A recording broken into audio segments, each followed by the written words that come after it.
Let us begin with the prayers for refuge and bodhicitta, and as we recite these, it's important. I usually just start them without saying much. A couple of times I've said a few things. But it's important that when we're going for refuge, we think that we actually need refuge, and that we're not just reciting words that we always recite at the beginning of teachings. If we recite words that we recite at the beginning of teachings, then we are perhaps instilling virtuous imprints, or perhaps we're just training ourselves in distraction. So it's important for us to remember that the suffering of this lifetime is going to catch up to us sooner or later. We might not be experiencing it now, but we will experience it at some point. It might all come to the end very, very quickly and suddenly. It might be a long, drawn-out, painful process, but at some point there's only one thing that is certain that's going to happen to any of us. And at that time, if we have wasted this lifetime, this precious opportunity that we have, then there'll be a little hope for us in the next lifetime. Of course, we've assume that anyone who's actually tuning into now something like, I don't remember what number we're up to, 40-odd teachings on Abhidharma. I mean, if you're going to tune into this number of teachings on Abhidharma, that shows a certain amount of propensity towards virtue, but it's so easy to waste. And so we have to think about what we can do for ourselves for the future, and recognize that the only way to really protect ourselves is to go for refuge to someone who can give us true protection, and that's the Buddha. And how does he give us protection? It's not by putting some sort of a force field around us, but by teaching the Dharma. There's nothing the Buddha can do to protect us from suffering other than just teaching us what to do for ourselves. And what do we have to learn how to do? We have to learn how to do what needs to be done, give up what needs to be given up. We need to observe karmic cause and effect with great diligence and be very assiduous about it. And by doing that, we can achieve the protection of seeing the truth, protection of even becoming an Arhat or a Buddha. But if we don't truly go for refuge, if we don't even really think about the meaning of refuge, then it's not going to help. Often we recite these words as just something that you do at the beginning of teachings. It's a habit we do. We call ourselves Buddhists, and we sit down and start thinking about going for refuge, and we don't really get very far in thinking. And so please take the moment to think about how we actually need to protect ourselves from suffering. And when we've thought about that, then we need to remember that it's not just us. And in fact, because we are all people who've listened to some 40-odd lectures on Abhidharma, we've got a little bit of a head start on many other beings, and they're going to experience the same sufferings or even worse sufferings as we. And so we need to do something to protect them. And so we think about bodhicitta, about doing whatever we can to practice generosity, discipline, patience, diligence, dhyana, and prajna, again, which is based on the teachings of karmic cause and effect.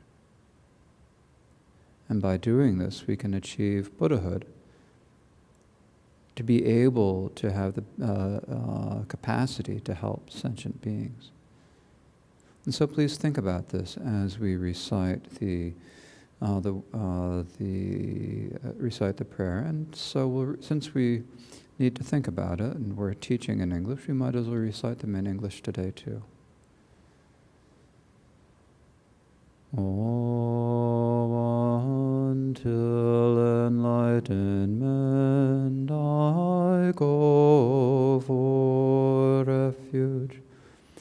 to the Buddha, Dharma, and the sublime Sangha, by the merit of being generous and so forth, may I become a Buddha to help beings until enlightenment I go for refuge to the Buddha, Dharma, and the sublime Sangha, by the merit of being generous and so forth, may I become a Buddha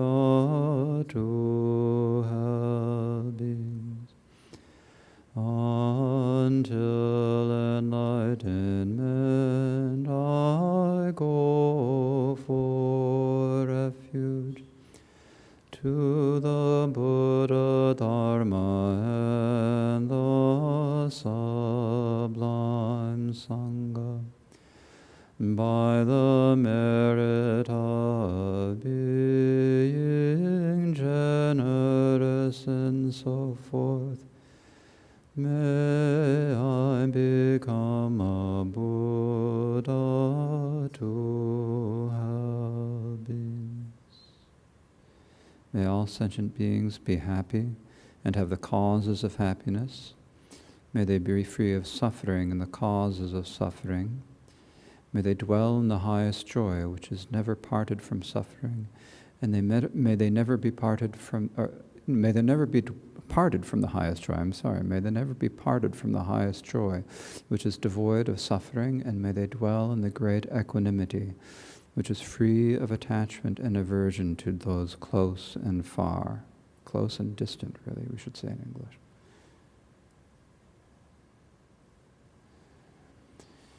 In the Dharma Expanse Palace of Akanishta is the essence of all Buddhas of the three times, who shows me directly my mind is Dharmakaya.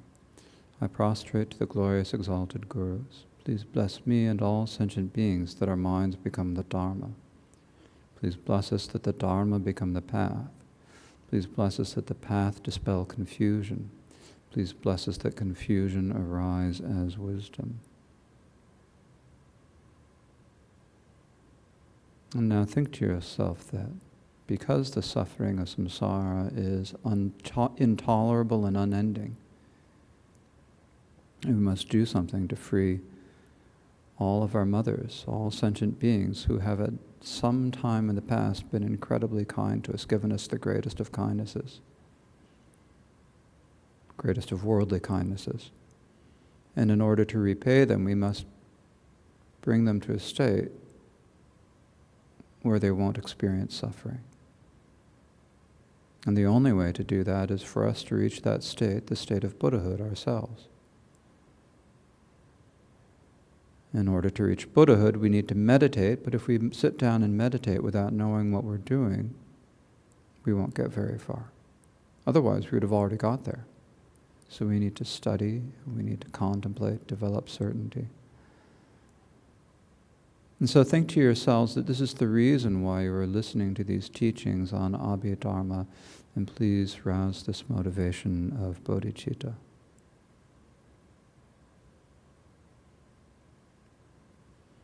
The Dharma that we are listening to is the Treasury, the verses on the Treasury of Abhidharma by Vasubandhu, as explained by the Ninth Karmapa Wangchuk Dorje in his commentary Youthful Play. Of the 8 chapters of the verses of Treasury of the verses on the Treasury of Abhidharma, there are 8 chapters in the verses and 9 chapters in the auto commentary. So, like most Tibetan commentaries, Wangchuk Dorje does not comment on the 9th chapter. So of the 8 chapters of the verses and of Wangchuk Dorje's commentary, we're speaking about the 4th area, the teachings on karma. Teachings on karma begin with a section with a very short section on how all worlds arise from karma. Then there is the main part of the chapter, Understanding Karma. And then finally there is a teaching synonyms as a summary. In the main section on the teaching on the understanding of karma, there is an identification of karma. There is the general presentation of karma. In particular, it is as given according to the Great Exposition School, and then there is the explanation of the meaning of karma as explained in the sutras. The meaning of karma as explained in the sutras has two parts, general teachings and the specific explanations. We have completed the general teachings and we are speaking in the section on the specific explanations. Within the specific explanations, there is the explanation of the three obscurations to discard, an explanation of the three bases of meritorious action to rely upon, and an explanation of the three virtuous precursors. And so we are discussing the first of these, the explanation of the three discards in particular, and this has the essence of the three obscurations, that is the karmic obscurations, afflicted obscurations, and the explanations of full ripening. Then an explanation of which obscurations are where, that is, which realms they're in, which wanderers may have them. And then finally there is explaining karmic obscurations in particular, and that is the passage that we are speaking about. The karmic obscurations mean the heinous deeds. This has that has two topics, the heinous deeds and the near-heinous deeds, or nearly heinous deeds. They're almost heinous. They're pretty bad. The heinous deeds has three topics. The actual heinous karma, its karma and result, and additional points on karma and result. And so we are still speaking about the actual heinous karma. And this has two topics: an explanation, an extensive explanation of the heinous deed of creating a schism, and then secondly, explaining all five heinous deeds together. And so we finished the extensive explanation of the heinous deed of creating a schism. This is the worst of the five heinous deeds. And so today we are picking up with the section on explaining all five heinous deeds together. And so this has two topics: establishing the quantity of the five heinous deeds, and as an elaboration, refuting the doubt.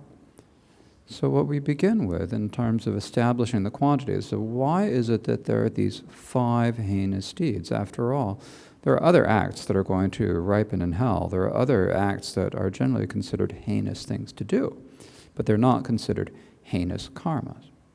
So why is it these five in particular? And so that is what we are talking, what we'll begin with today. So we've got the five heinous deeds, and there's the order of the five heinous deeds. It's actually kind of important.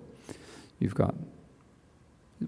have to know the order as well as knowing the deeds. You've got killing your mother, killing your father, killing an Arhat, drawing blood from the Buddha with a malicious intent, and the schism of the Sangha. So we explained the schism of the Sangha yesterday. But when we talk about the first three, killing your mother, your father, and an Arhat, well, why isn't it that killing other beings is also not a heinous deed? Isn't that going to ripen in hell? Isn't it almost as bad? Isn't it bad enough? The answer here is given in verse 103. So we are on page 371 of the book, if you're reading from the book or the PDF. If you are looking at the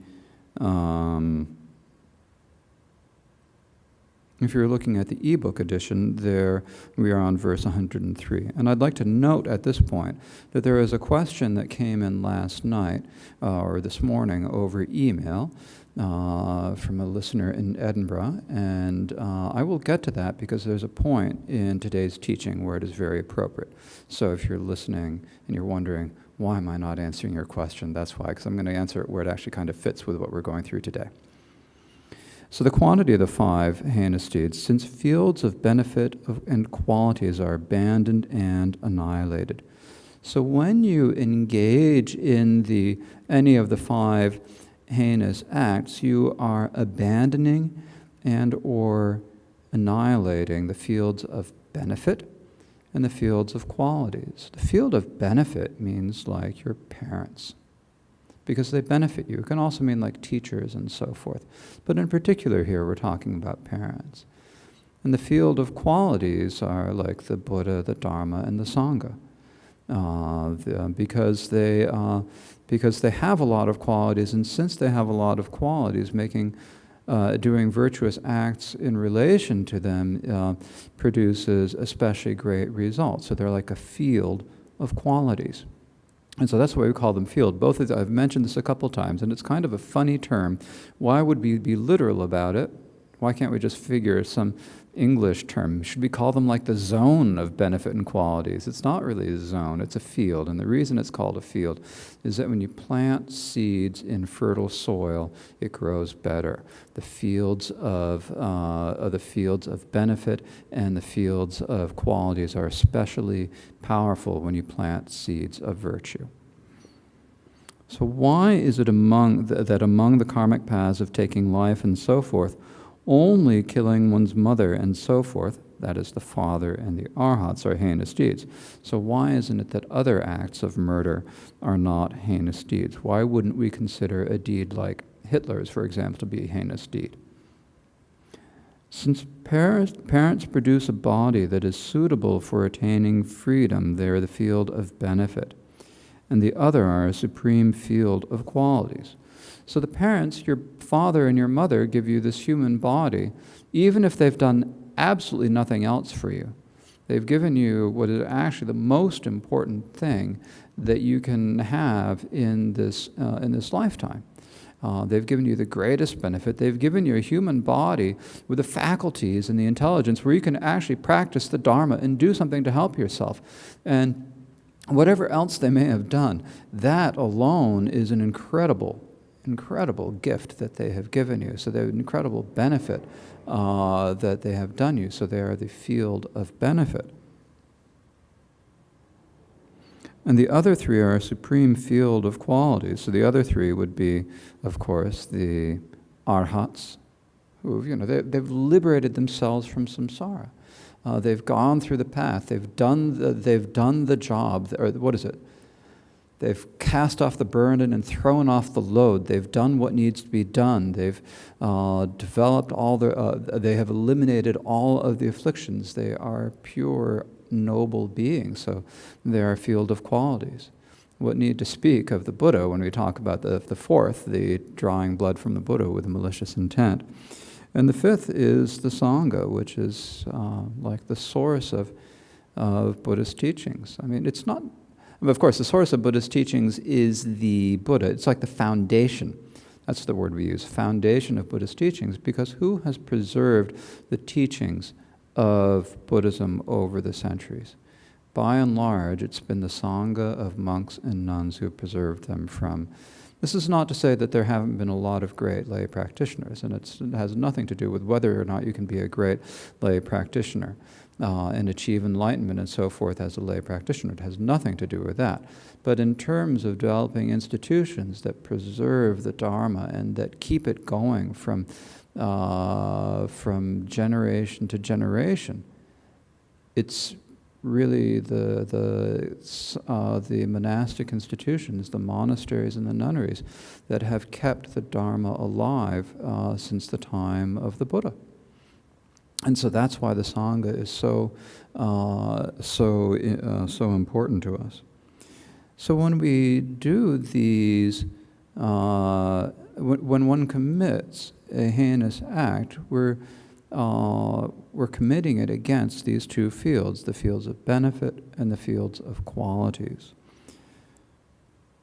So these, and by doing the act, what we're doing is first we are abandoning them. First, they are abandoned in one's mind. We're giving up on them. We're saying, I don't care. I don't care if you're my mother. I don't care if you're my father. I don't care who you are. I'm giving up on you. I don't want you.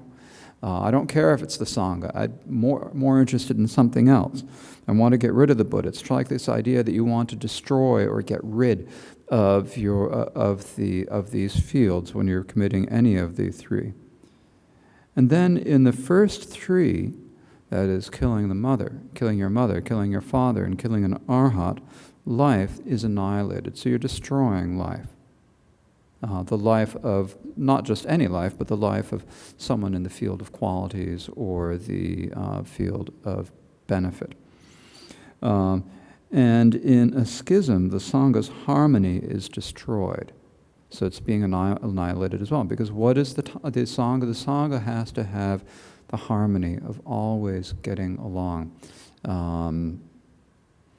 As we always say, the Sangha must have pure discipline and harmonious minds. So it's really important to have pure discipline and harmonious minds in the Sangha. And so once the harmony is gone, then how can the Sangha function?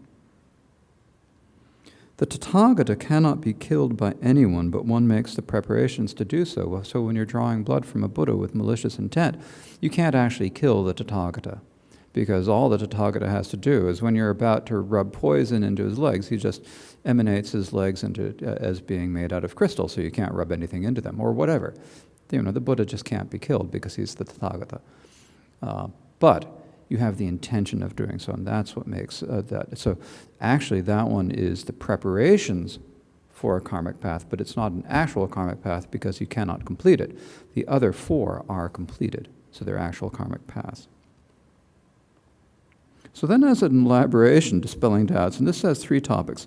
Dispelling doubts about killing one's mother, dispelling doubts about drawing blood with an evil intent, and dispelling doubts about killing arhats. So the first one is dispelling doubts about killing one's mother, and this has 2 points. Examining when sex changes, when the gender changes. This actually is not just with the mother, it's also with the father. So what happens? Here's the situation. And it's, I think, actually kind of more likely these days than not. So, mom and dad raise you, and then either mom decides to have the operation and become a guy, or dad decides to have the operation and become a girl. Actually, then would they actually change gender? Because you're cutting out the actual organs. So it probably wouldn't, that actually doesn't really change the gender according to the Vinaya, because you're removing the sexual organs.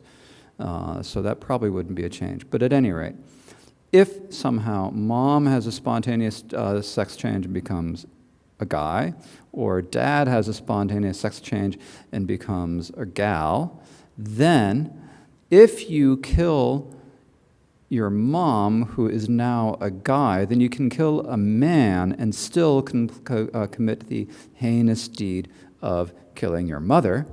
Likewise, if your dad's become female, you can kill a woman and still commit the heinous deed of killing your father. So, how does that work? Even if organs change, even if their organs change, their mother's or father's organs change, it still is a heinous action. So even if their sexual organs change to the other sex, it is a heinous deed to kill one's parents. It doesn't matter what they do. If they even if they turn into hermaphrodites, they're still your parents. They still gave you this body. From the treatise, if one kills a man who is neither his father nor an arhat, can it become a heinous, unwholesome act, you ask? It can. If one kills his mother whose organ has changed, okay, so murdering one's father whose sex has changed is comparable. So that one's fairly easy to understand. And then the next one is dispelling the doubt about when the fetus is transplanted into another womb. So there are a number of stories in the Buddhist literature, both, I think more in the Jataka tales, about mothers getting pregnant, losing the baby, some other mother sitting on it and then getting pregnant herself. But nowadays, actually, this one is more likely and fairly common because we have surrogacy. So, we can actually use that. So it is actually an interesting thing now. So who is going to be the actual mother? Is it the mother who donated the ovum, or is it the surrogate mother? So one gave the ovum, and the other went through, or whatever. The other went through the pregnancy. And so who is the mother in terms of the heinous deed? And so it says here, she whose menses bore one is the mother.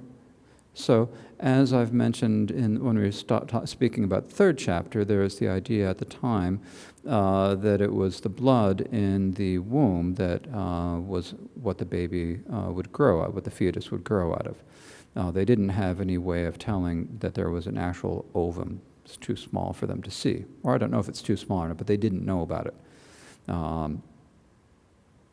So their idea is whoever is the mother, the mother is the one whose blood it actually was in the womb. In other words, in modern day, we'd say the one whose ovum it is. So when someone, for example, if someone is having IVF and is unable to carry a pregnancy and then hires a surrogate mother to carry the pregnancy, then that surrogate mother, even though she goes through all the effort of raising, of what do we say?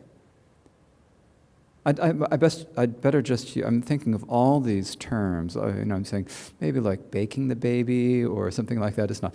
Gestating. She goes through all of the effort of gestating, or is it the fetus that gestates? I can't remember. It's been too long since I've studied biology. At any rate, so she's gone through all of the effort of carrying the baby for 9 months. But if that child grows up and murders the surrogate mother, it's bad, but it doesn't count as a heinous act. Now, if someone leaves their eggs we have sperm banks, do we have ovum banks? So you have an ovum bank, you take your ovum, and then you have the surrogate, and someone else raises the baby, and that person then kills the surrogate or the adoptive mother or whoever it is. Is that the heinous deed of killing the mother? No, it's pretty rotten, but it's not the heinous deed of killing the mother. Now, if that person happens to grow up and she turns into like a hitman, like those TV series that are popular nowadays, so she goes and she kills some woman who happened to be the one who donated her ovum, she would have committed that heinous karma of killing her mother. So that's what it says. If one is conceived in one woman's womb and then transplanted into another, murdering which of the two is a heinous deed, you ask? She whose menses bore one is the mother, so murdering her is a heinous deed. That is the one whose ovum in current days. The other is similar to a mother, so of course she deserves respect. Particularly, often in the stories in the Vinaya, the person who actually carried the baby also would then, feeding the baby and so forth during the pregnancy and nursing the baby afterwards, wiping the baby, serving, raising the child and so forth. And so she, of course, is really deserving respect and love, but murdering her is not actually a heinous deed. It's bad. You see, this is the problem, because when you think about what is a heinous deed, you've got these 5 categories. This is the heinous deed. You might think that means, well, I can go and kill my adoptive mother, and that would be fine, wouldn't it? No, it wouldn't be fine. It's still a horrible thing. Intent to beat the Buddha is not. So so this is dispelling doubts about drawing blood with an evil intent from the Tathagata. So when you are just going to beat up the Buddha, as opposed to kill the Buddha, if that's your intention, and you give him a good sucker punch and he starts to bleed, that, if you're only meaning to beat him up, then that is not a heinous deed. So intent to beat the Buddha is not. Drawing blood from the Buddha becomes a heinous act because of the intention to kill the Buddha. But if one draws blood when intending to beat up the Buddha, it is not a heinous deed because there is no intention that he die. So you're not thinking, I'm going to kill him. You're just thinking, I'm going to teach him a lesson.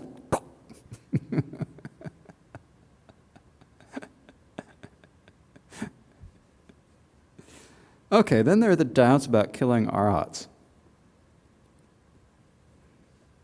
So here's the situation.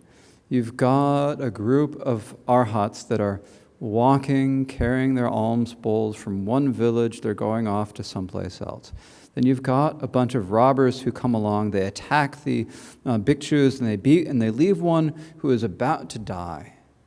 But after he's been beat up, he realizes the truth. He gives up all. He gives up all of his fetters, and he achieves arhatship. Between the time when he was beat up and when he actually dies, or when she was beat up and she dies, it doesn't matter. So, is that a heinous deed? Again, nor if they become an arhat later. Nor is the killing a heinous deed if one strikes someone who is not an arhat with a weapon and they become an arhat later after being struck. This is because one did not make preparations with regard to an arhat. It says the arhat. I actually think I should probably change that to be an arhat here, because the person they're attacking is either an ordinary individual, a stream enterer, a once returner, or a non-returner, but not an arhat. So in other words, it's when you are killing someone who is an arhat that it's the problem. For example, when Devadatta killed Utpalavarna, he knew that she was an arhat. He killed her. I think even if you don't know that she's an arhat, it's still a heinous deed. Okay.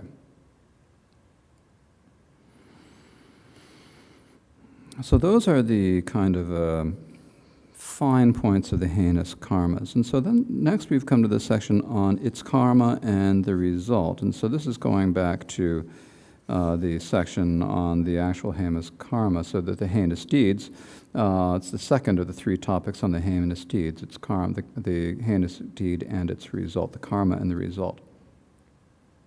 So first there is a general teaching. When one has prepared a heinous act, detachment is impossible. So from the time that you get the idea that you want to do a heinous actions, that would be, in this day and age, it would really be three. It would be the killing your mother, father, or an arhat. So you decide, I'm going to kill mom. She treated me too nice. I got to get back at her for some reason. So you want to kill mom. The moment you make that decision, I'm going to kill mom, from that time on, you can't make any progress because you've got that intention that is contradictory. It's exclusive of actually making any distance, of making any progress. So, if one has made preparations for a heinous karma, is it possible to attain the result of detachment without stopping them, you ask? So when one has done the preparations for a heinous act and not stopped them, in other words, you've decided that mom's too old, it's time to, put her to sleep, like you do with your pets.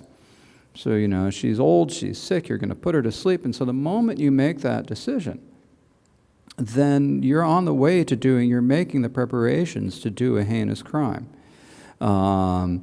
And as long as you have those preparations in mind, then there's no way that you can achieve a detachment that transcends the world.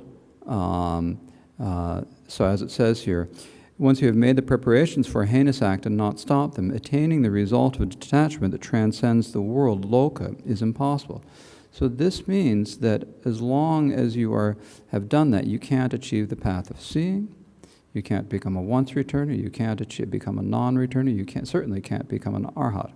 And some also say that you can't really achieve the path of path of joining either. But basically, it's what it's saying explicitly here is that detachment from the realms, detachment from desire realm or any of the world is impossible. And why is that? It's because the basis, your basis is your 5 aggregates, right? And your 5 aggregates are currently harboring the intention to commit a heinous deed. So that's completely antithetical to achieving the noble paths. So now we have the question of, we've got 5 heinous deeds. And we know that we've already been over the schism of the Sangha. We know that it's like the worst, and that it results in, rebirth in the incessant hell for an intermediate eon. So that's pretty clear. But what about the other 4? Which one is the worst? Which one is the lightest? How is that? So among the heinous deeds, which is the most harmful, you ask? And so the verse says, to tell a lie in order to split the Sangha is the gravest crime. So the worst misdeed that we can do is to tell lies in order to split the Sangha and to have, in particular, to engage in the schism of the wheel. That's the one that is the actual heinous action. Nowadays, when we tell lies in order to split the Sangha, it doesn't live up to the level of being a heinous deed, but it's still pretty bad. To tell a lie in order to split the Dharma, even while knowing the difference between Dharma and non-Dharma, is proposed to be the gravest of crimes. So causing a schism of the Sangha is the worst. So why is it the worst? The reason it's the worst is essentially that it has the greatest negative effect on the greatest number of beings, if we look at it on a pragmatic level. While there is the schism, no one can really, everyone's too upset during the schism to actually be able to make any progress on the path. They're hardly even able to meditate. So the gravest of crimes, because it pierces the Tathagata's Dharma body. In other words, it's like you're breaking the Dharma that is the body of the Buddha.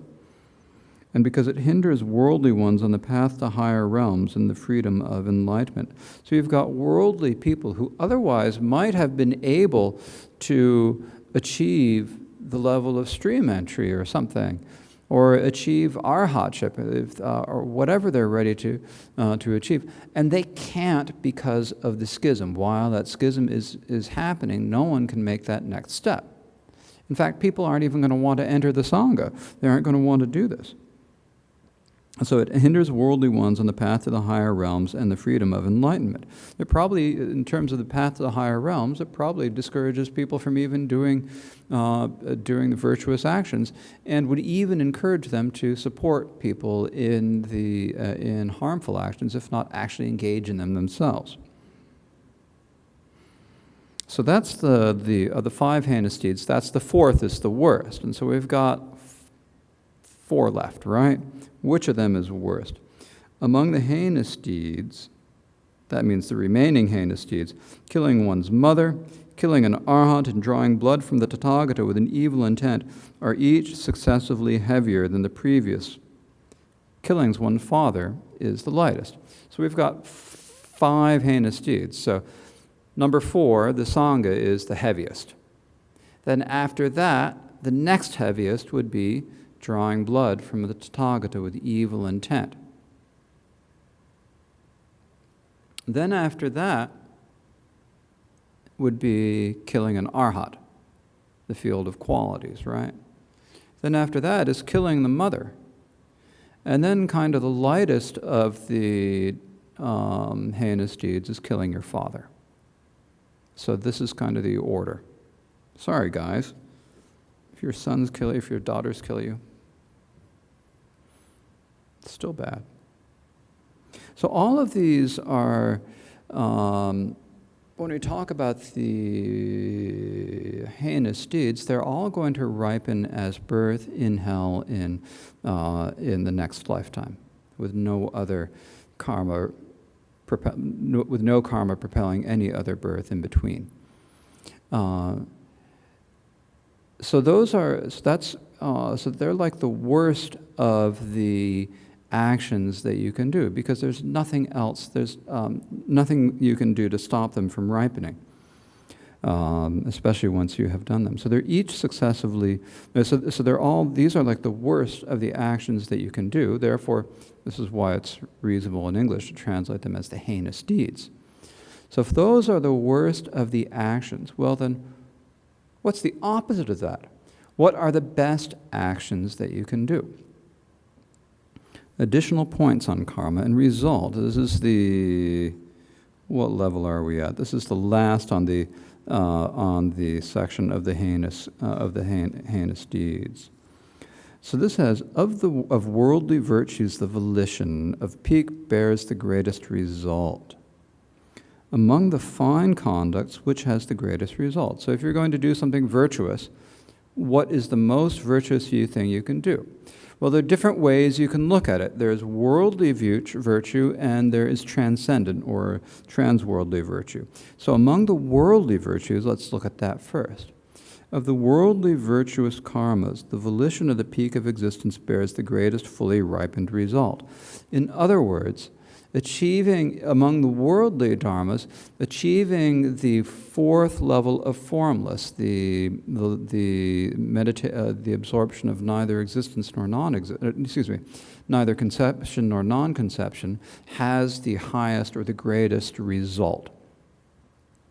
And the reason that it has the highest or greatest result is because once you achieve it, then that is going to ripen as being reborn in the highest level of formless and dwelling in peace for 80,000 eons, which sounds nice on the surface. Because it ripens as 80,000 great eons in higher realms, not just higher realms, in the highest of high realms. 80,000 years, and that's just one lifetime. Think of it. Wow, sounds good. So that's in terms of the worldly results. Now, in terms of the results of removal, among all virtues, there is none greater than Vajra-like samadhi.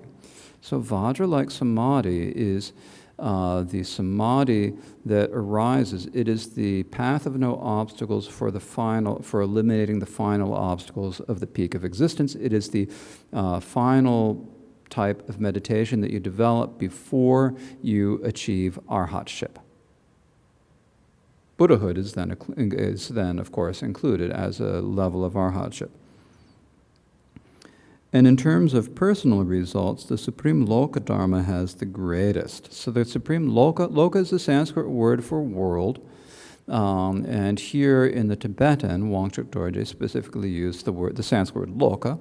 So, of course, in the English, what do? If the original uses a Sanskrit word, then you use the Sanskrit word. That's simple rule. Whether it's a good rule or not is a different matter. It's a simple rule, and being a simple person, I followed it. Supreme Loka Dharma means the fourth of the four precursors of clear realization, or to put it in easier to understand terms, it is the fourth stage of the path of joining. So you go through the path of accumulation, and then you go into the four stages of the path of joining: the warmth, peak, forbearance, and supreme worldly dharma. And that supreme worldly dharma is actually a meditation that only lasts a moment. And that meditation then leads you to the path of seeing. So that is the moment that you transform from being an ordinary individual to being a noble individual. That is the moment in which you destroy the 20 mountains of the view of personality view, in which you see the nature of the truth of suffering with your own eyes as like directly right in front of you. So that has the greatest result in terms for the personal results. That's why it's called a person. Let's remember, what is a personal result? Personal result is something that produces something out of its own power. So the Supreme Loka Dharma, the Supreme Worldly Dharma, produces the path of seeing. So that's its personal result. It's not a compatible result because the Supreme Worldly Dharma is defiled and the path of seeing is undefiled.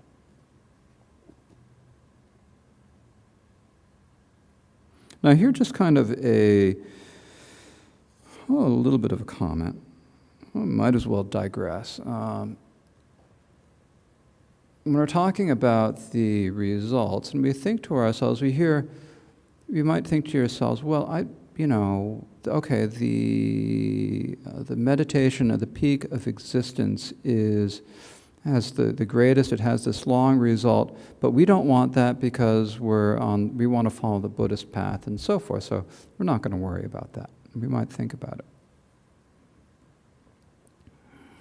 But we have to be very careful when we are actually practicing meditation, that when we, in particular in the Mahamudra tradition, practicing Mahamudra tradition, you have to be very careful in your Mahamudra meditation that you are really doing Mahamudra meditation. In other words, that you're actually resting in a true perceptual recognition of the nature of mind. Many masters, including, of course, in our Trangu monastery, we always think of Trubin Khenpo Thabu, who talks about how difficult it is to actually see the nature of the mind, and how easy it is to be convinced that we're seeing it, when still we have a very subtle conceptual idea that we're clinging to, and it's so subtle that we don't even realize that it's conceptual. So you need to have a good guru who can guide you through the stages and get through it so you can really sift away everything and get down to what is actual the realization. So if you think that you're resting in the nature of the mind without having really gotten to the bottom of that, actually what you're doing is you're resting in a deep samadhi that may well have as its result rebirth in the formless realm. So this is why this issue is important for us, because in the Mahamudra tradition we have to be careful, because if we're born in the formless realm, then what that means is that our meditation hasn't actually gotten to the level of insight, Mahamudra insight meditation, and instead we're practicing a very deep level of shamatha meditation. So just resting peacefully. Shamatha, we think it's the nature of the mind, but it's not really.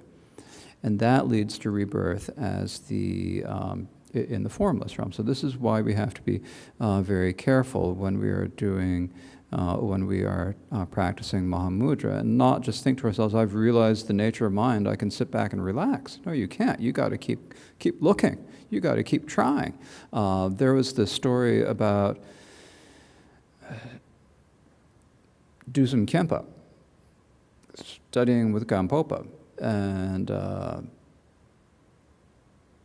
he meditated, and he thought to himself, this must be it, this has got to be it. And he went to Gampopa. And Gampopa said to him, I don't think so. I don't think so. You have to go back and meditate more. And so Dusum Khenpo went, and he meditated, and then he just, after 6 more months of meditating, he finally said, no, this really is, I can't, there's nothing, this has to be it. So then he went back to Gampopa, and Gampopa said to him, you'd actually realized it before, but I wasn't certain. I didn't think you had enough certainty at that point, so I made you go back and meditate longer. So if you think your meditation can live up to that test, then you're okay. But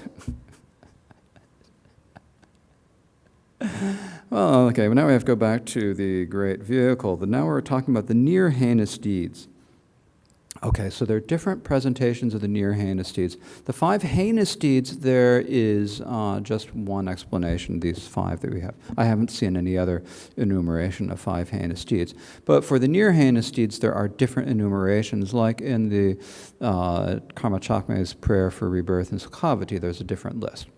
So don't worry about that. In Buddhism, we have lots of different presentations of things, and it's just a different context, and so don't worry about that if you are used to a different list. So here we are. The actual presentation of this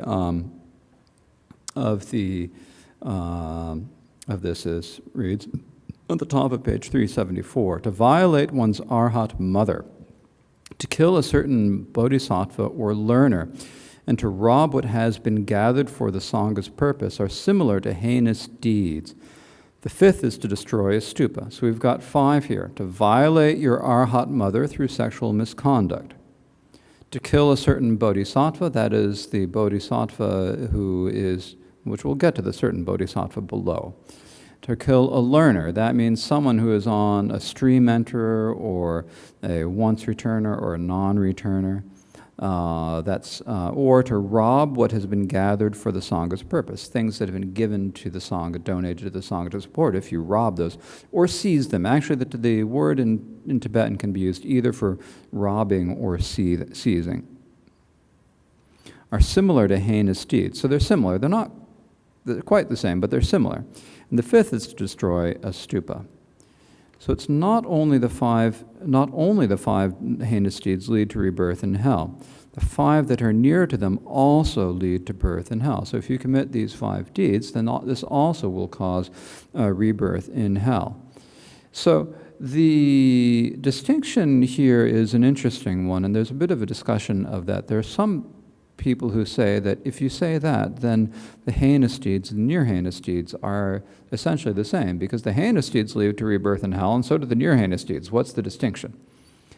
So some masters also say here that it's not just that the near-heinous deeds lead to rebirth in hell definitely, but not necessarily in your next existence. So that's a position that some masters take. It's not the main position, though.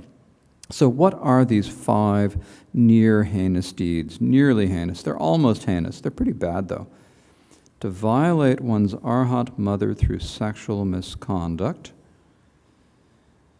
To kill a certain bodhisattva. To a certain bodhisattva essentially means that when you've got a bodhisattva who's on the way to becoming a Buddha, and then at a certain point they're definite, certain that they're going to achieve enlightenment pretty soon, in like 100 eons. And so that is a certain bodhisattva. Or killing an Aryan learner, so the stream enterer, once returner, or non-returner. And to rob food for 1 day or more that has been gathered for the Sangha's purpose. So if you come to our monastery here in Canada and you empty out the fridge and take it all away, that's a near heinous deed, and we'll be hungry. But I'm making light of actually something that's really, when we think about it, violating your Arhat mother sexually is, of course, we can understand that one. That's simple. Killing a certain bodhisattva, you can understand that because you're preventing the bodhisattva, or hindering the bodhisattva on the path to Buddhahood, and hindering the bodhisattva in gathering the accumulation of merit and so forth, and therefore you're harming beings. The same with a learner. You've got someone who's on their way to become an Arhat pretty darn soon, within 7 lifetimes at the most. And so those we can see that they're bad. But when you're stealing food from the Sangha, what's so bad about that? Well, it's how does the Sangha support it? How do people in the Sangha have the opportunity to practice and to study and to contemplate and all that? It's because they have food and clothing. Like if you think about the story of the schism, how is it Devadatta was able to split the Sangha? There was a famine, and he went to childish, ordinary individual monks, and he said, "Come with me, I'll get you food." So when you've got ordinary individuals in the Sangha, they need to eat. And if they're going to do meditation and so forth, they need to eat. Not only is that the monks and nuns in the Sangha need to be supported themselves, it's also like people have been giving offerings to the Sangha, which is a field of qualities.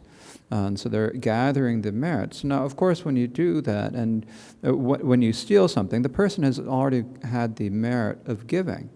But if you then take it before it has been consumed by the Sangha, they do not have the merit of their offering being enjoyed.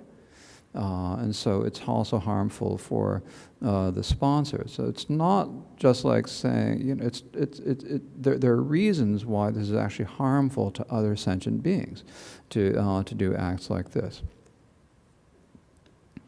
So these four are similar to the first four heinous deeds of killing one's mother and so forth, so they're near it. That's why they're called near-heinous deeds. The one near the fifth is to destroy a stupa, the place of offering to the body, speech, and mind. So stupas are representations. Generally, in the Tibetan tradition, we say that they're representations of the mind of the Buddha. Here it says representations of the body, speech, and mind. There's a small difference there. So that is similar to drawing blood from the Buddha with malicious intent. That's what's near to that one. So here's a doubt that Wangchuk Dorje brings up. Here, killing a certain bodhisattva is far more harmful than killing one's father. Did I say farmer? Don't kill farmers either, especially not if they're father. It was far more harmful than killing one's father, so it is difficult to understand why it is given as a near-heinous deed. This is an interesting one. It could be actually that part of being killed is maybe part of the way that a bodhisattva gathers the accumulation of merit, because how else does the bodhisattva have the opportunity to practice patience? Then additionally, explaining what blocks the three paths. So if you have bad karma and it needs to be, and you want to block it from ripening, what stops karma from ripening? Gaining forbearance, non-returner, and Arhat totally blocks karma. So forbearance is the second stage of the path of joining, or the second precursor to clear realization, to use the technical term. So when you gain that level of forbearance, no, it's the third, excuse me, not the second, it's the third. When you gain the level of forbearance, then from that point onward, you will not be born in the lower realms. So it blocks karma that would lead to a result in the lower realms from ripening. Achieving non-returner blocks rebirth in the desire realms. And achieving Arhat blocks karma of being reborn anywhere in the three realms. So as it says in the commentary, gaining forbearance on the path of joining, that is the third of the four stages. Or gaining the state of a non-returner, that is freeing yourself from attachment to the desire realm, and gaining Arhat, respectively, totally blocks the definite karma for rebirth in the lower realms, desire, and the two upper realms. So gaining forbearance blocks the definite karma for rebirth in the lower realms. So once you've gained that level, then the karma needs afflictions in order to ripen. And at that level, you haven't eliminated the afflictions totally, but you suppressed them enough that you're not going to be reborn in the three lower realms. And when you achieve the state of desire, state of non-returner, that blocks all the karma for being reborn in the desire realm. And why is that? Because you no longer have any attachment to the desire realm. So there's no way that karma can ripen, because karma, it's like the example given by Purnavardhana in his commentary, in a different part, but it fits here, is that when you have a cart, it has two wheels. So you have the cart of rebirth, and it has the two wheels of karma and afflictions. You remove the wheel of afflictions, and the karma cannot ripen, because what's the cart going to do? It's going to tip over on its side. You can't use it anymore if it's only got one wheel, right? Carts need to have two wheels. Right, so you take one wheel off, no more. So you eliminate the afflictions that of the desire realm, and then karma that would have ripened in the desire realm cannot ripen. And then achieving Arhat, it does the same thing with the karma that would ripen in the two higher realms, form and formless, because when you achieve this level of Arhat, then you are completely free of attachment to the formless realm. So here the question is a place where we're coming to the question, and I'm sure it's one that others also share, because it is an issue in here. What am I looking for? Where are we? What's this doing? It's unhappy. Okay. Could you very kindly explain the difference between the attainment of an Arhat and that of a Buddha, both from the foundation vehicle and the Mahayana perspective?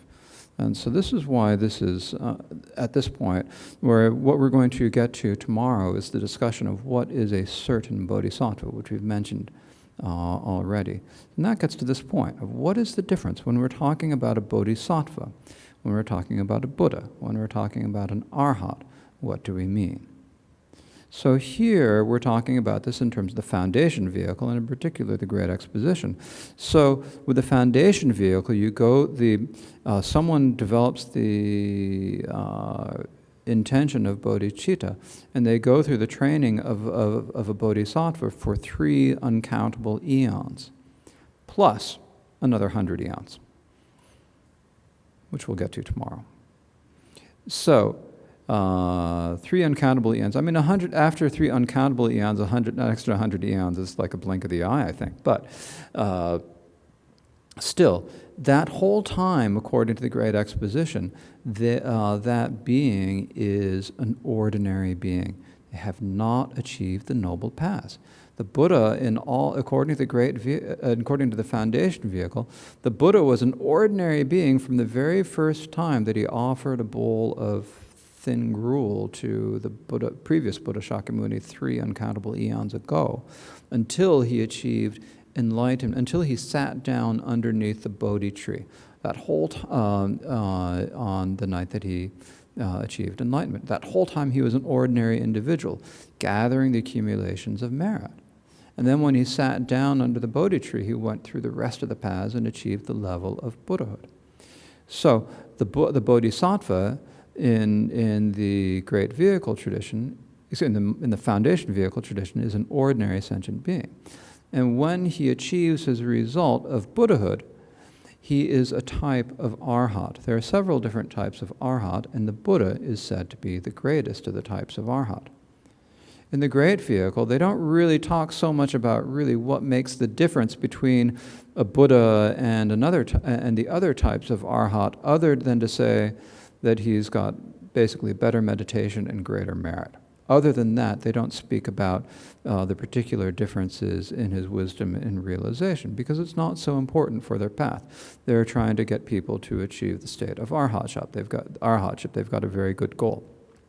So the level that delineates an arhat is when you have eliminated all of the afflictions that would attach you, all of the fetters that attach you to the 3 realms of existence, and then you become an arhat. Okay? When we get to the great vehicle, though, we talk about the bodhisattva as being similarly. This bodhisattva starts as an ordinary individual. So the Buddha Shakyamuni started as an ordinary poor Brahmin farmer making an offering to another Buddha, to a previous Buddha. And then that person, that beginner bodhisattva, spends 1 uncountable eon gathering the accumulation of merit, going through the paths of accumulation and joining. And then at the beginning of the 2nd uncountable eon, they achieve the path of seeing, the Mahayana path of seeing, which is not just seeing the nature of the 4 Noble Truths, but actually seeing seeing emptiness, the empty nature of all phenomena. And then they spend another uncountable eon going through the first 7 bodhisattva levels. Then, at the beginning of the 3rd the 3rd uncountable eon, they achieve the 8th bodhisattva level, and they spend the last uncountable eon going through the 3 pure bodhisattva levels. on the course of this path, in addition to giving up all of the fetters that bind you to the three realms of existence, they also gradually eliminate all of the cognitive obscurations that are the conceptual dualistic ideas of varying, in progressively subtler and subtler levels that cause the fundamental ignorance of dualistic cognition. Then at some point they free themselves of even the last bit, the ground of the imprints of ignorance. They purify themselves of that, and at that time they become Buddhas, who are similar to the foundation vehicle. They are they're omniscient. They have great wisdom, but there's a much greater explanation, or a much more detailed explanation of the natures of the wisdom and so forth in the Mahayana treatises, because Buddhahood is the goal that we're aiming for. So that's that. So that's a difference. Now, there's also the discussion of the Buddhas having the three kayas and four wisdoms and so forth. So that's kind of going through the qualities. So then when the Buddha has done that, then the Buddha takes rebirth in a realm such as this one, and goes through the motions of the 12 deeds in order to inspire disciples. But actually the Buddha has already become a Buddha before appearing in this realm. So that's basically the difference. So the main difference is just, what are you trying to achieve? Are you trying to become an Arhat, or to free yourself from the three realms of existence, or are you trying to achieve Buddhahood to be able to guide other sentient beings? That's the biggest difference. Because of that difference, there are differences in training and differences in what you're trying to eliminate along the way. And kind of to be the final little bit on this is that actually in the Mahayana, the Buddha is also considered an Arhat, and the Buddha is actually considered the ultimate, the greatest type of Arhat, because he's completely overcome all the foes, where other Arhats have not yet completely overcome everything. They're kind of on a resting way. It's sort of like the Buddha taught the path for Arhats in order to get people to a point. It's like when you are, if you're taking people on a sailing trip, and they're not sure if they want to go the whole way. You say, hey, look, over there's an island we can get to. It's not that far. Let's go there. And then you let them rest on the island and say, hey, if we go even further, we can get more jewels. Right? So you go bring them part way, just to kind of like humor them. And then you bring them the rest of the way. So that's the Mahayana explanation of the difference. So that is, I think, enough for today. So now let us please remember, again, we started at the beginning thinking about the suffering of samsara and so forth, and how important it is for us to go for refuge, and how important it is for us to help all other sentient beings. And in the Mahayana, one of the most important ways we can help other sentient beings is by making dedications. And dedications, you don't necessarily see the result. You may well see the result, but you're not necessarily going to see it immediately. But that doesn't necessarily mean that it doesn't have a result. One thing that we can see with a dedication is that it is a way that just psychologically it makes a difference in you. When you take the moment to think, I've done something good, and appreciate it and think that may this be for the benefit of all sentient beings, you can just see that, looking at yourself, that it kind of makes it a little bit more stable on just a purely surface level. But also when we think about it in terms of the path, why is it that the Buddhas were able to become Buddhas? It's because they gathered merit and then they dedicated it so that they would be able to benefit all sentient beings. So if we also want to follow the path of the Buddha and also want to be able to help all sentient beings, it's really important that we make these dedications in a way that isn't merely mouthing the words, but is actually thinking about the meaning and truly wishing that what we have done now can actually bring benefit to sentient beings. May our efforts here today free all sentient beings from the temporary sufferings that they're experiencing now.